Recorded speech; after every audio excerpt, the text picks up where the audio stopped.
नमस्कार आप सभी को। उम्मीद करता हूँ आप सब बहुत अच्छे से होंगे और तैयारी भी विधिवत सही दिशा में चल रही होगी। कल क्योंकि मुहर्रम का पर्व था, इस वजह से आपकी कक्षा नहीं हुई थी और उसी के आगे हम बढ़ रहे हैं। पिछले दिनों कुछ टॉपिक आपने अध्ययन किए हैं, अभी उनसे जुड़ी हुई प्रश्नोत्तरी आपको नहीं मिली थी, तो अगले दिन 2 दिन कम से कम आज और कल जो प्रश्नोत्तरी आप देखेंगे, पिछले दिनों की पढ़ी हुई प्रश्नोत्तरी को देखेंगे। और आपका रविवार को टेस्ट है, इसलिए मैं आगे के टॉपिक अभी आपको नहीं दे रहा हूँ। मैं चाहता हूँ कि रविवार तक पिछला जो कुछ भी आपने पढ़ा है उसको 100% आप रिवाइज कर लीजिए, 100% आप रिवाइज कर लीजिए, जिससे टेस्ट में आप अच्छे से परफॉर्मेंस दे सकें। क्योंकि टेस्ट में यदि आप बेहतर करेंगे तो निश्चित तौर पे जो आपका मनोबल है वो ऊंचा होगा, और मनोबल यदि ऊंचा होगा तो कुछ प्रश्न ऐसे भी होंगे, कुछ टॉपिक ऐसे भी होंगे जो कुछ समझ में नहीं आते, बहुत ज़्यादा समझ में नहीं आते होंगे, लेकिन वहाँ पर भी आप बेहतर कर पाओगे। तो चलिए शुरुआत करते हैं। पहला प्रश्न, मुगलों के संदर्भ में निम्नलिखित कथनों पर विचार कीजिए। पहला, मुगल 2 महान शासकों के वंशज थे। दूसरा, मुगल माता की ओर से मंगोल शासक चंगेज खां के वंशज थे तथा पिता की ओर से ईरान, इराक एवं वर्तमान तुर्की के शासक तैमूर के वंशज थे। यहाँ पे मुगलों के संबंध में, मुगल साम्राज्य आपको दिया गया था पढ़ने को, तो मुगलों के बारे में आपसे पूछा जा रहा है कि मुगल 2 महान शासकों के वंशज थे। दूसरा कथन है कि मुगल माता की ओर से मंगोल शासक चंगेज खां के वंशज थे तथा पिता की ओर से ईरान, इराक, वर्तमान तुर्की के शासक तैमूर के वंशज थे। इनमें से कौन से असत्य हैं, ये आपसे पूछा जा रहा है। जब आप बात करते हैं मुगलों की, आप जानते हैं मुगलों की जब आप बात करते हैं कौन सा यहाँ पे असत्य है पूछा जा रहा है। सबसे पहली बात कि मुगल 2 महान शासकों के वंशज थे, एकदम सत्य है। दूसरी तरफ यदि हम बात करें तो माता की ओर से जो ये मुगल थे ये चीन तथा मध्य एशिया के जो शासक थे, मध्य एशिया के जो शासक थे, मतलब चंगेज खां की बात हो रही है, चंगेज खान के वंश से, तथा पिता की ओर से तैमूर वंश से संबंधित थे। तो दूसरा कथन भी सत्य है, मतलब इसका सही उत्तर हो जाएगा डी विकल्प। आगे बढ़ते हैं। देखो, आज प्रश्नों की संख्या 20 ही है और इन 20 प्रश्नों के माध्यम से आपको ये तय कर लेना है कि आपने जो मुगल साम्राज्य का अध्ययन किया था उसका कितना आउटपुट यहाँ पर आप दे पा रहे हो। मुगल अपने को मंगोल कहलाना पसंद करते थे। मुगलों ने अपने वंशावली का प्रदर्शन चित्र बनवाकर किया था। कौन से असत्य हैं आपसे पूछे जा रहे हैं। मुगल अपने को मंगोल कहलाना पसंद करते थे, यदि मैं बात करूं तो ये कथन आपका पूरी तरह से गलत हो जाता है। क्यों गलत हो जाता है? क्योंकि मुगल जो थे अपने को मंगोल कहलवाना पसंद नहीं करते थे, क्योंकि चंगेज खां से जो जुड़ी हुई स्मृतियां थी, सैकड़ों व्यक्तियों के नरसंहार से वो संबंधित थी, और इसीलिए जो मुगल थे वो अपने आप को मंगोल कहलाना पसंद नहीं करते थे। क्यों? चंगेज खां द्वारा जो अपने शासनकाल के दौरान जो निर्ममता दिखाई गई थी, जो व्यक्तियों के नरसंहार किए गए थे, उसकी वजह से मुगल अपने आप को मंगोल कहलाना पसंद नहीं करते थे। दूसरा कथन कह रहा है मुगलों ने अपने वंशावली का प्रदर्शन चित्र बनवाकर किया। इस कथन पे यदि हम आते हैं तो आपको देखने को मिलता है कि आप जानते हैं कि ये जो दूसरा कथन, यदि मैं बात करूं कि कौन सा, जैसे वंशावली का प्रदर्शन चित्र बनवा कर किया, एकदम सत्य है। और जब आप मुगलों के संबंध में चित्रकला के बारे में पढ़ा होगा, ठीक है, मुगलों के संदर्भ में जब आपने उनकी दरबार कला के बारे में पढ़ा होगा तो इसके बारे में आपको जानकारी मिली होगी। तो यहाँ पे असत्य कौन सा है? केवल ए विकल्प इनका असत्य है। आप जानते हैं मुगल अपने आप को तैमूर का वंशज कहलवाने में गर्व महसूस करते थे और अपने आप को वो तैमूर का ही वंशज कहते थे, क्योंकि इनके इस महान पूर्वज ने 1398 में दिल्ली पर कब्जा किया था और इसीलिए ये तैमूर वंश से अपने आप को कोरिलेट करते थे। अगला प्रश्न, 1526 में दिल्ली के सुल्तान इब्राहिम लोदी और बाबर के बीच हुए पानीपत के युद्ध के बाद बाबर ने कौन कौन से क्षेत्रों पर कब्जा जमाया? बोला जा रहा है कि पानीपत का जो युद्ध हुआ, उस युद्ध के बाद बाबर ने किन क्षेत्रों पर कब्जा जमाया, आपसे पूछा जा रहा है। आप जानते हैं 1526 में बात करें तो बाबर ने पानीपत के युद्ध में दिल्ली और आगरा को अपने कब्जे में ले लिया था। दिल्ली और आगरा के आसपास के जो क्षेत्र थे इनको अपने कब्जे में ले लिया था। और इसी युद्ध के बाद बाबर ने अपने आप को बादशाह घोषित किया था। इसी युद्ध के बाद बाबर ने अपने आप को बादशाह घोषित किया था। और भारत में जो मुग़ल साम्राज्य है, भारत में मुग़ल साम्राज्य जो है उसकी नींव बाबर ने इसी समय रखी थी। तो इसका सही उत्तर हो जाएगा बी विकल्प। कौन सा? दिल्ली और आगरा। अगला प्रश्न, निम्नलिखित में से कौन से युग में सही सुमेलित हैं आपसे पूछा जा रहा है। खानवा का युद्ध, पानीपत का युद्ध, चंदेरी का युद्ध और घाघरा का युद्ध। देखो, ये जो महत्वपूर्ण युद्ध रहे हैं, हमेशा मैं कहता हूँ कि इनके बारे में आपको पता होना चाहिए। जैसे 1526 की जब हम बात करें तो 1526 में पानीपत का प्रथम युद्ध हुआ था। और पानीपत का प्रथम युद्ध बाबर और इब्राहिम लोदी के बीच हुआ था। किसके बीच हुआ था? बाबर और इब्राहिम लोदी के बीच हुआ था, जहाँ पे बाबर ने इब्राहिम लोदी को परास्त किया था। तो 1526 की जब हम बात करते हैं, 1526 की, तो बाबर और इब्राहिम लोदी के बीच जो युद्ध हुआ था वो युद्ध था पानीपत का प्रथम युद्ध, ना कि खानवा का प्रथम युद्ध। इसलिए ये तो गलत हो जाता है। दूसरा है पानीपत का प्रथम युद्ध 1527 बाबर और राणा सांगा के बीच। एकदम गलत है, क्योंकि अभी हमने इसकी चर्चा की कि पानीपत का प्रथम युद्ध बाबर और इब्राहिम लोदी के बीच हुआ था। तीसरे कथन पे हम आ जाते हैं। ठीक है, जब यहाँ पे बात हो रही है पानीपत के युद्ध की 1526 में, तो आपको 1527 में, तो आपको बता दें कि 1527 में जो युद्ध हुआ था वो था खानवा का युद्ध। किसका युद्ध था? खानवा का युद्ध। और ये जो खानवा का युद्ध हुआ था ये हुआ था बाबर और राणा सांगा के बीच। ठीक है, बाबर और राणा सांगा के बीच हुआ था। मतलब पहला और दूसरा ये दोनों गलत हैं। फिर बात हो रही है चंदेरी के युद्ध की। चंदेरी का युद्ध बाबर और राजपूतों के बीच, एकदम सत्य है। घाघरा का युद्ध बाबर और अफगान शासकों के बीच, ये भी एकदम सत्य है। तो यहाँ पे यदि हम देखें, प्रश्न में पूछा जा रहा है कौन सा सही सुमेलित है, तो केवल 3 और 4 हैं जो सही सुमेलित हैं। आगे बढ़ते हैं। खुर्रम किसका बेटा था? खुर्रम किसका बेटा था, ये आपसे पूछा जा रहा है।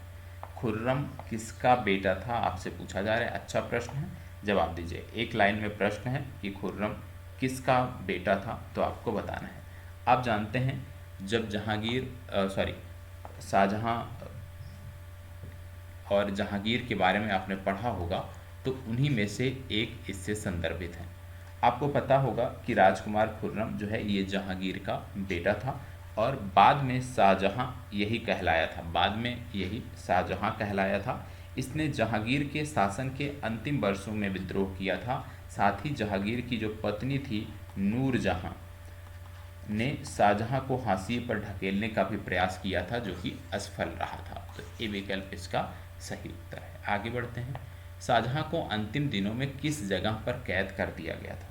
शाहजहां को अपने अंतिम दिनों पर कहाँ पे कैद कर दिया गया था, बताइएगा। आप जानते हैं शाहजहां जब बहुत बीमार पड़ गया था तो इसने दारा सिकोह को शासक नियुक्त किया था और कहा था कि मेरी उपस्थिति में यही शासन का संचालन करेगा। बाद में उसे प्रत्यक्ष रूप से उत्तराधिकारी भी घोषित किया था। यद्यपि यह घोषणा विधिवत तरीके से नहीं हुई थी और इसी कारण से जो शाहजहां के पुत्र थे उनके बीच उत्तराधिकार को लेकर के झगड़ा शुरू हुआ और इसमें औरंगजेब की विजय हुई थी। किसकी विजय हुई थी? औरंगजेब की विजय हुई थी। और औरंगजेब ने अपने अंतिम समय में शाहजहां को आगरा के किले में कैद कर दिया था। तो इसका सही विकल्प क्या है? सी विकल्प। औरंगजेब के किस पुत्र ने औरंगजेब के विरुद्ध विद्रोह किया जिसमें उसे मराठों और दक्कन की सल्तनत का सहयोग मिला? क्या बोला जा रहा है कि औरंगजेब का वह बेटा कौन सा था जिसने औरंगजेब के खिलाफ ही विद्रोह किया था और उसमें उसे मराठों और दक्कन की सल्तनत का सहयोग मिला था? आजम, अकबर, मुअज्जम या कामबख्श, इनमें से कौन सा है आपको बताना है। आप जानते हो औरंगजेब के पुत्र थे, इनका नाम था अकबर। औरंगजेब के पुत्र अकबर ने अपने पिता के विरुद्ध विद्रोह कर दिया था। इसमें इनको मराठों और दक्कन के जो सरदार थे उनका भी आप कह सकते हैं मदद मिली थी। इसका सबसे बड़ा कारण था यही था कि जिसके बाद औरंगजेबों की राजपूतों के विरुद्ध जो स्थिति थी वो काफ़ी कमज़ोर पड़ गई थी। तो इसका सही उत्तर है अकबर। अगला, औरंगजेब की सेना के विरुद्ध किसने छापामार पद्धति शुरू की? छापामार पद्धति औरंगजेब के सेना के विरुद्ध किसने शुरू की, आपको बताना है। चलिए फास्ट जवाब दीजिएगा। 4 विकल्प हैं। पहला, मारवाड़ के शासक राजा जसवंत सिंह, मेवाड़ के शासक राज सिंह, सिखों के धार्मिक गुरु गुरु तेज बहादुर, मराठा शासक शिवाजी। आपको पता होगा इसका सही उत्तर है मराठा शासक शिवाजी, और लगभग लगभग आप में से सभी इसका सही जवाब भी देंगे। अगला आ गया है, मुगलों के उत्तराधिकार के संदर्भ में निम्नलिखित कथनों पर विचार कीजिए। पहला, मुगल ज्येष्ठाधिकार के नियम में विश्वास करते थे, जिसमें की पिता के राज ज्येष्ठ पुत्र ही पिता के राज्य का उत्तराधिकारी होता था। दूसरा, उत्तराधिकार में सहायाद की मुगल और तैमूर वंशों की प्रथा को अपनाते थे। उपर्युक्त में से कौन से सत्य हैं, आपको बताना है। इनमें से कौन से सत्य हैं आपको बताना है। आप जानते हैं मुगल ज्येष्ठाधिकार के नियम में विश्वास नहीं करते थे। पहला तो यही है कि ज्येष्ठ पुत्र ही शासक बनेगा, ऐसे नियम में मुगल विश्वास नहीं करते थे। इसके विपरीत वो सहयाद्या, या जिसको आप बोलते हो सहदायाद की मुगल एवं तैमूर वंशों की प्रथा को अपनाते थे, जिसमें उत्तराधिकार का विभाजन समस्त पुत्रों में किया जाता था। किसमें किया जाता था? उत्तराधिकार का विभाजन समस्त पुत्रों में किया जाता था। तो यदि हम बात करें कि ये ज्येष्ठाधिकार के नियम में विश्वास करते थे तो ये कथन गलत हो जाता है। दूसरा, सहदायाद की जो उत्तराधिकार में सहदायाद की मुगल और तैमूर वंशों की प्रथा थी उसको ये अपनाते थे, तो ये सही है। तो यहाँ पे केवल बी विकल्प आपका सही उत्तर है। ठीक है, तो ये आपको पता होना चाहिए, बी विकल्प ही इनका सही उत्तर है। आगे, मुगल काल से संबंधित विभिन्न भागों एवं पदाधिकारियों के संदर्भ में सूची 1 को सूची 2 के साथ सुमेलित कीजिए। क्या है? प्रांतों के प्रशासक सदर, प्रांतों के वित्तीय अधिकारी फौजदार, धार्मिक और धर्मार्थ किए जाने वाले कार्यों का मंत्री सूबेदार, सेना नायक दीवान। ये मैच करना है कि कौन सा किससे संबंधित है। अब यदि हम बात करें तो सबसे पहले आपको पता होगा कि प्रशासन के प्रमुख अभिलक्षणों को अकबर ने निर्धारित किया था, और इसका विस्तृत विवरण जो है वो अबुल फजल की अकबरनामा है उसमें आपको देखने को मिलती है। उसका वर्णन अकबरनामा में देखने को मिलता है। ठीक है, विशेषकर आईने अकबरी में ये देखने को मिलता है। कहाँ पे? आईने अकबरी में ये आपको देखने को मिलता है। अबुल फजल के अनुसार साम्राज्य कई प्रांतों में बटा था और इन सभी प्रांतों को सूबा कहा जाता था। सूबों के प्रशासकों को सूबेदार कहा जाता था। जो इनके प्रशासक होते थे उनको सूबेदार कहा जाता था, जो राजनैतिक और सैनिक दोनों प्रकार के कार्यों का निर्वाह करते थे। प्रत्येक प्रांत का एक वित्तीय अधिकारी भी होता था और इस वित्तीय अधिकारी को दीवान कहते थे। कानून और व्यवस्था बनाए रखने के लिए सूबेदार जो है वो अन्य अफसरों को सहयोग भी देता था। अब इसमें जैसे दिए गए हैं प्रांतों के प्रशासक, तो प्रांतों के प्रशासक, अभी आपने देखा कि प्रांतों को सूबा कहा जाता था और इसके प्रशासक को बोला जाता था सूबेदार। तो ए का हो गया तीसरा। तो जैसे ही ए का तीसरा टिक किया तो 2 विकल्प हो गए बाहर। फिर बोला गया है प्रांतों के वित्तीय अधिकारी। प्रांतों के वित्तीय अधिकारी की जब हम बात करते हैं, प्रांतों के वित्तीय अधिकारी की जब हम बात करते हैं तो इसी को हमने बोला अभी कि दीवान कहा जाता था। तो ये हो गया बी का चौथा। जैसे हमने देखा हमारा उत्तर निकल गया।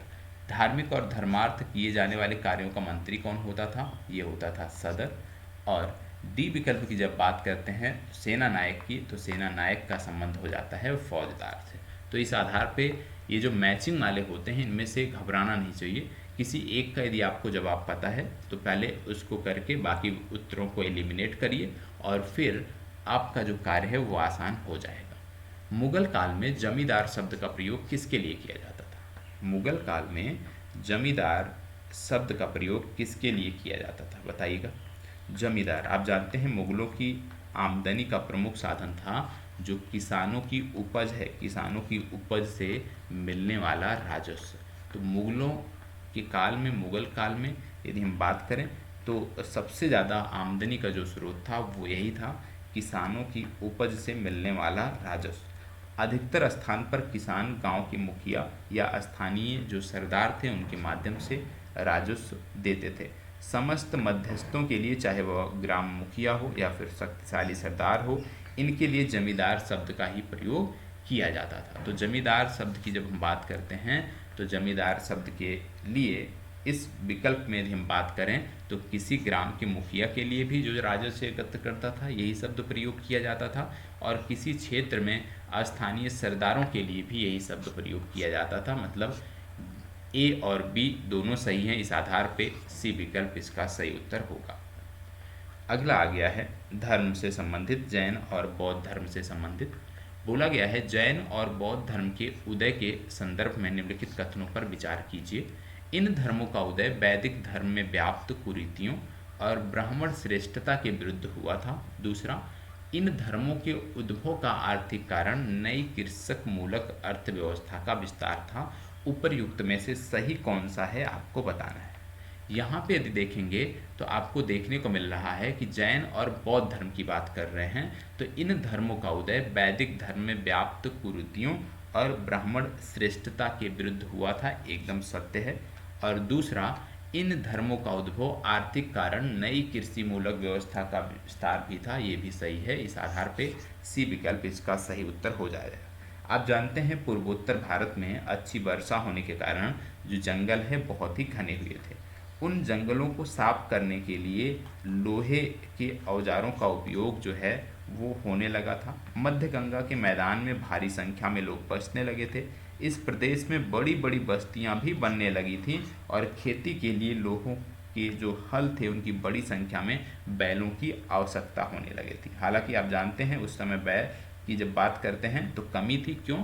क्योंकि वैदिक कर्मकांडों में इनकी बलि बहुत ज़्यादा चढ़ाई जाती थी।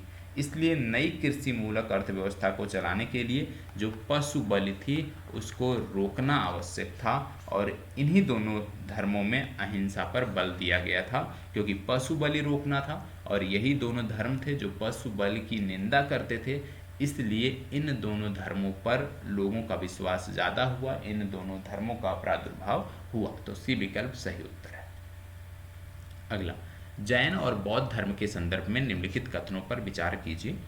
दोनों ने आरंभिक अवस्था में वर्ण व्यवस्था की निंदा की है। दोनों धर्मों ने अहिंसा का उपदेश दिया है। दोनों धर्म सरल संयमित जीवन के पक्षधर थे। निम्नलिखित में से कौन से सही हैं आपको बताना है। अब यहाँ पे यदि यहाँ पे हम बात करें कौन से सत्य हैं, तो आपको बता दें कि उपर्युक्त सभी कथन यहाँ पे सत्य हैं, क्योंकि दोनों ने प्रारंभिक अवस्था में वर्ण व्यवस्था की निंदा की है। क्योंकि इनका जो उदय था, यदि हम बात करें तो तात्कालिक जन्म मूलक वर्ण व्यवस्था पर आधारित समाज की प्रतिक्रिया के स्वरूप ही इनका उदय हुआ था, और इन्होंने आरंभिक अवस्था में वर्ण व्यवस्था पर कोई महत्व नहीं दिया। पहला सही है। अहिंसा के बारे में अभी पिछले प्रश्न से हमने देखा कि दोनों धर्मों ने अहिंसा का उपदेश दिया। और तीसरी बात जब बात आती है तो इसमें बोला गया है दोनों धर्म सरल संयमित जीवन के पक्षधर थे। ये कहाँ पे देखने को मिलता है? आप जानते हैं दोनों धर्मों में भिक्षुओं को आदेश दिया गया था कि वो जीवन की विलासिता की वस्तुओं का प्रयोग ना करें, वे दाताओं से उतना ही दान ग्रहण करें जितना उनकी प्राण रक्षा के लिए आवश्यक हो। वो सरल शुद्ध और संयमित जीवन के पक्षधर थे। तो इस आधार पर डी विकल्प सही उत्तर है। आगे बढ़ते हैं। जैन धर्म के संदर्भ में कौन सा एक कथन असत्य है? कौन सा एक कथन जैन धर्म के संदर्भ में असत्य है? पहला, 5वीं सदी में कर्नाटक में स्थापित जैन मठ बसदि कहलाते थे। दूसरा, देवताओं का अस्तित्व स्वीकार नहीं किया गया। तीसरा, जैन धर्म में कृषि और युद्ध दोनों वर्जित हैं। चौथा, चंद्रगुप्त मौर्य ने जीवन के अंतिम वर्षों में जैन धर्म अपनाकर कर्नाटक में जैन धर्म का प्रचार प्रसार किया। कौन सा असत्य है यदि हम बात करें तो यहाँ पे आप देखेंगे कि जो बी विकल्प है ये असत्य है। क्यों असत्य है? क्योंकि जैन धर्म ने देवी देवताओं का जो अस्तित्व था उसको स्वीकार किया था, परंतु उनका जो स्थान था वो जिन से नीचे रखा था, अर्थात कथन बी असत्य है, जबकि अन्य 3 कथन सत्य हैं। ठीक है, देवताओं का अस्तित्व इन्होंने स्वीकार किया था लेकिन उसको जिन से नीचे रखा था। ठीक है, आप जानते हैं 5वीं सदी में कर्नाटक में जो स्थापित जैन मठ थे उनको बसदि कहलाता था। जैन धर्म में कृषि और युद्ध दोनों वर्जित हैं, क्योंकि दोनों से जीव हिंसा होती है और फलतः जैन धर्मावलंबी जो हैं उनमें व्यापार और वाणिज्य करने वालों की संख्या अधिक थी। तो इस आधार पे बी विकल्प आपका सही उत्तर हो जाता है। आगे बढ़ते हैं। निम्नलिखित में से कौन बौद्ध विद्या केंद्र हैं? इनमें से कौन बौद्ध विद्या केंद्र हैं आपको बताना है। चलिए बताइएगा। नालंदा, वल्लभी, विक्रमशिला, तक्षशिला। आप जानते हैं बौद्ध विहार महान विद्या केंद्र हो गए जिन्हें आवासीय छात्रावास या विश्वविद्यालय की संज्ञा दी जाती है। इनमें नालंदा आपका हो गया, इनमें आपका विक्रमशिला हो गया, ठीक है, तथा गुजरात में जो वल्लभी नामक स्थान है वो भी उल्लेखनीय है। और आप जानते हैं सम्राट अशोक के शासनकाल में तक्षशिला महान बौद्ध विद्या केंद्र बन गया था। तो बौद्ध विद्या केंद्र की जब बात करते हैं तो ये सभी के सभी बौद्ध विद्या केंद्र हैं, मतलब डी विकल्प सही उत्तर है। आगे बढ़ते हैं। निम्नलिखित में से कौन से शासक ने बोध गया में बोध वृक्ष को काट दिया था? बोध वृक्ष किसने काटा था आपको बताना है। आप जानते हैं गौड़ देश, याद रखिएगा, गौंड देश के शिवभक्त राजा थे जिनका नाम था शशांक, और शशांक ने बोध गया में उस बोध वृक्ष को काट डाला था जिसके नीचे भगवान बुद्ध को ज्ञान की प्राप्ति हुई थी। ब्राह्मण शासक पुष्पमित्र शुंग ने भी बौद्धों को सताया था। शैव संप्रदाय के हूण राजा थे जिनका नाम है मिहिरकुल। क्या नाम है? मिहिरकुल। इन्होंने सैकड़ों बौद्धों को मौत के घाट उतार दिया था। सम्राट अशोक ने बौद्ध धर्म को ग्रहण किया था तथा इस धर्म को दूसरे देशों में फैलाया था, और इसका विश्व धर्म रूप जो देखने को मिलता है, वैश्विक रूप जो देखने को मिलता है, वो अशोक के ही शासनकाल में मिलता है। तो किसने पेड़ को काट दिया था? तो इनका नाम था शशांक। ठीक है, सी विकल्प सही उत्तर है। आगे, ईसा पूर्व 6ठी सदी के निम्नलिखित महाजनपदों को पूर्व से पश्चिम क्रम में व्यवस्थित कीजिए। पूर्व से शुरू करने पे सबसे पहले आता है अंग। कौन सा आता है? अंग आता है। अंग के बाद मगध आता है, मगध के बाद काशी, काशी के बाद कौशल, और कौशल के बाद मत्स्य आता है। ठीक है, और यदि हम बात करें अंग जनपद, तो अंग जनपद आज का जो मुंगेर है, आज का जो भागलपुर है, ये अंग जनपद से संबंधित है। मगध जनपद की बात करें तो पटना हो गया, गया हो गया, ये मगध जनपद से संबंधित है, तथा शाहाबाद का भी कुछ हिस्सा इसमें पड़ता है। काशी जनपद की बात करें तो काशी जनपद, उसके पश्चिम में कौशल जनपद पूर्वी उत्तर प्रदेश में पड़ता था, और सबसे पश्चिम में बात करें तो मत्स्य जनपद आता था। तो ए विकल्प इसका सही। आगे, अजात शत्रु के संदर्भ में निम्नलिखित कथनों पर विचार कीजिए। क्या दिया गया है? यहाँ पे दिया गया है कि बिंबिसार ने उसे योग्यता के आधार पर राजा बनाया था। दूसरा, उसने काशी और वैशाली राज्य को अपने राज्य में मिलाया था। उपयुक्त में से कौन से सत्य हैं? देखो, अजात शत्रु की जब बात करते हैं तो अपने पिता बिंबिसार, ठीक है, अपने पिता बिंबिसार की हत्या करके वो सिंहासन पर बैठा था, तो इसलिए पहला कथन क्या हो जाता है? असत्य हो जाता है। दूसरा, अजातशत्रु ने राज विस्तार की आक्रामक नीति से काम लिया था, और उसने अपने समय में काशी हो गया, वैशाली हो गया, ठीक है, मगध हो गया, इनको अपने शासन में मिलाया था और अपने साम्राज्य का विस्तार किया था। तो इसलिए दूसरा कथन सत्य है, तो केवल बी इसका सही उत्तर हो जाएगा। अगला, 1857 विद्रोह के समय बैरकपुर से कौन ब्रिटिश कमांडिंग ऑफिसर था? बैरकपुर में ब्रिटिश कमांडिंग ऑफिसर कौन था? आप जानते हैं मार्च की बात होती है, मार्च 1857। 34वीं बंगाल नेटिव इन्फेंट्री के सिपाही थे मंगल पांडे, आप जानते हैं मंगल पांडे, और इन्हीं के द्वारा विद्रोह के समय बैरकपुर में lieutenant general sir John Bennett Harris commanding officer थे। तो सर जॉन बेनेट हैरिस जो थे ये कमांडेंट ऑफिसर थे, तो सी विकल्प इसका सही उत्तर हो जाएगा। अगला, 1857 की क्रांति सर्वप्रथम कहाँ हुई थी? चलिए, आप जानते हैं बात आती है 10 मई की। 10 मई 1857 की बात आती है, और 10 मई 1857 को इसकी जो शुरुआत थी ये मेरठ से हुई थी। तो सी विकल्प इसका सही उत्तर है। तो आज के लिए इतना ही। आज प्रश्नों की संख्या 20 ही है। आपकी जिम्मेदारी बनती है कि आप ईमानदारी पूर्वक बताएंगे कि कितने प्रश्नों का जवाब आपने 100% सही दिया है। और आज 10:30 पर या तो लाइव सेशन आपका होगा या तो आपको टेलीग्राम ग्रुप पे उपस्थित रहना होगा। तो मैसेज एक बार टेलीग्राम में चेक कर लीजिएगा, वहाँ पे आपको मिल जाएगा और उस आधार पे आपकी उपस्थिति सुनिश्चित होनी चाहिए। साथ ही साथ कल से सुबह 8 बजे, याद रखिएगा, सुबह 8 बजे कल से बिहार स्पेशल का जो करंट अफेयर्स है पूरे एक वर्ष का, वो सीरीज़ शुरू हो रही है। तो सुबह 8 बजे उस सीरीज़ से जुड़ना भी अनिवार्य है। धन्यवाद बहुत बहुत।